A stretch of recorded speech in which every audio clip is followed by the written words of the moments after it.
Magnuson Hotel. And yes, I'm a little slow getting going, but I'll get better. This is our first chain loop, and we're just a stand use, and I'm going to do it here in the parking lot. I'm going to lube the chain. So let's see how this all works. First thing I'm going to do is I'm going to try to secure my front brake just with this bungee cord. Wrap it up tight, lock the front brake, and then I'll try to put a kickstand on here. Use the bungee cord, make sure it's squeezed in all the way, front brake is now engaged. It's looking good. Moto Master chain lube. Not making a fucking mess, eh?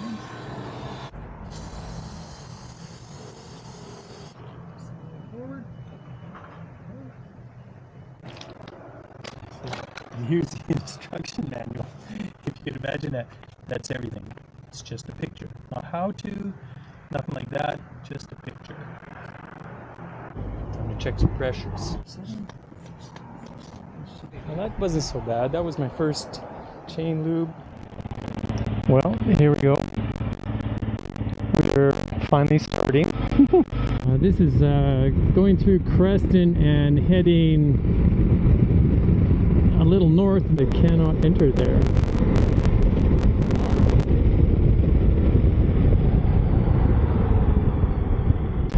Well, that's Canada Customs, I guess. Port Hill. Howdy. How are you today? Awesome. It's like a new bike. It is. Any passports? Problem with the jacket is you got so many pockets. Oh, yeah. So many places to. Motorcycle guys are always digging everywhere, but Yeah. Eventually we find it, right? That's not it. There we go. I've learned. Water damage. yeah.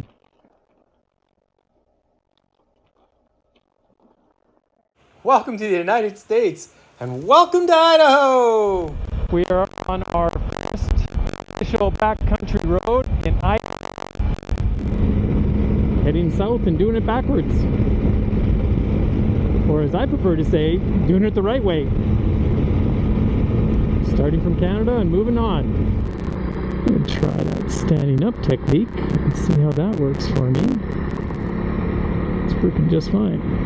A big shout out and a big thank you to the guys at Pacific Riding School for the enduro course. I'm sure glad I took it. Yeah, things that I didn't know or I forgot because I hadn't taken the course for ages. Well, we have a lot of smoke. Obviously, there are some forest fires in the area. The sky is whited out. You really smell the burnt wood, and hopefully that's not going to be an issue for us.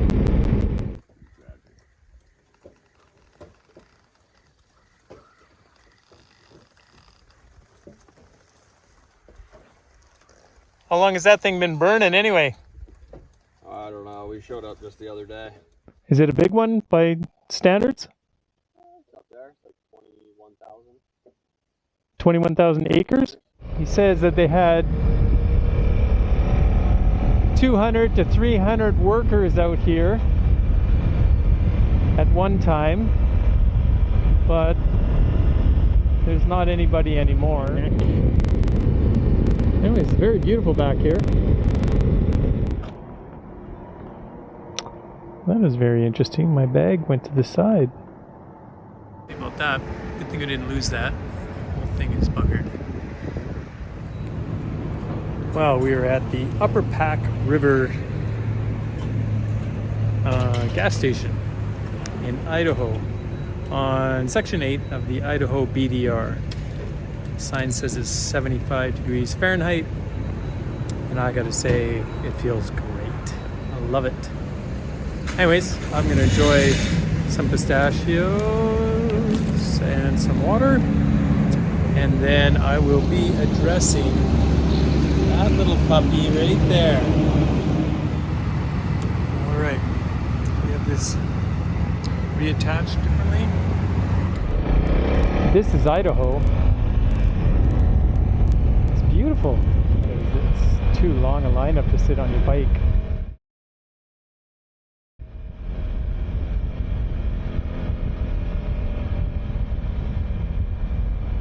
This guy's letting me in. I think this gal is letting me in. Thank you very much. It is crazy. I think this. Well, we're in Idaho, backcountry BDR. We're in the backcountry Discovery Road. Back on some dirt trail, Trestle Creek Road. I'm going to try to go up to Lunch Mountain Lookout. And that is right up there on the left, that little white dot on the peak. Well, this is Lunch Mountain Lookout Point in Idaho. Beautiful. It's just beautiful up here. It's got some spectacular views here.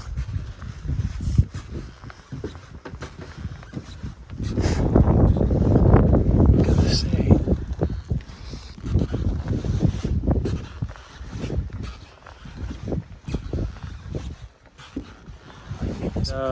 Yeah, it's a little side detour from the whole trip. I'm glad I came up here. Oh man, it's so wicked. The views are spectacular. Well, we start our descent.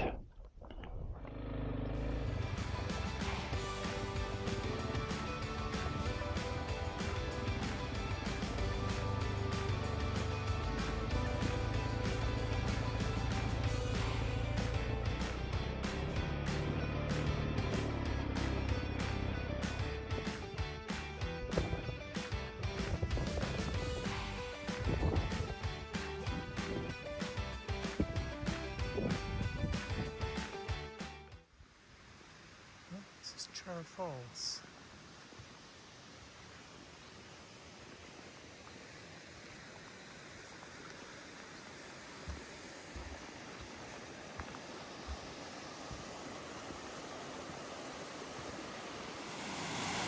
Well, this is the view and sound from my hammock. Well, right now I'm just sitting, laid back, kind of taking it easy. I got a minute or so before I want to go work on the bike. I want to get the power cables, but man, falls are beautiful. They're small, but they're beautiful and very comforting. So I think tonight it's going to be pretty cool. I got to get that. I got to get that charger set up, charge up the equipment. So tomorrow while we're riding, all the batteries can get recharged and can be 100% charged. And I'd like to get my phones charged too, and those battery packs. So I guess I better get at it. I got about another hour before sunset, and I want to do that in the middle of the night. So shouldn't be too hard, but as always, these things they get harder and harder. Oh, that was awesome. Yeah. So that's the hammock, and those are the falls. Yeah, today was a fun day. Pretty easy stuff going down from the Canadian border on. It was pretty nice. The weather was great. Had a small issue with the bags. I got that cleaned up. Decided I would stay here. Saw this waterfall, saw some trees that I thought, oh, it'd be good enough to put the hammock up on. It's quiet, it's remote. All you hear is the waterfall going. Well, let's hope that we're not visited by any bears or anything. Took the bike apart, reran my power supply to the front of it. So I could plug in a set of USB chargers, and great news, it worked. Only took forever. I charged up my battery packs, kind of, but I did charge up the phone. I charged up the Garmin, and And yeah, actually the battery pack's charged too. I need the batteries. They're for the camera. I don't know, for some reason they're taking forever to charge. But that's it. And so tonight I have decided to, I don't know if it's going to be any colder or not, but last night was cool enough that I used my jacket and a little bit of a hood / pillow. Tonight I've decided to wear my beanie. It's merino wool, so my jacket is rolled up inside its pocket and make me a pillow. So let's just see how that goes tonight. Well, it's different. Going solo like this. Kind of miss my girl. Like being with her. Hope she's alright. I'm sure she is, but you know, it's my side of the equation, but then there's her side of the equation, and you know, we've been together forever. A great book with her. Hey, thanks for watching. If you liked it, give it a thumbs up. And click subscribe so you don't miss out on future videos.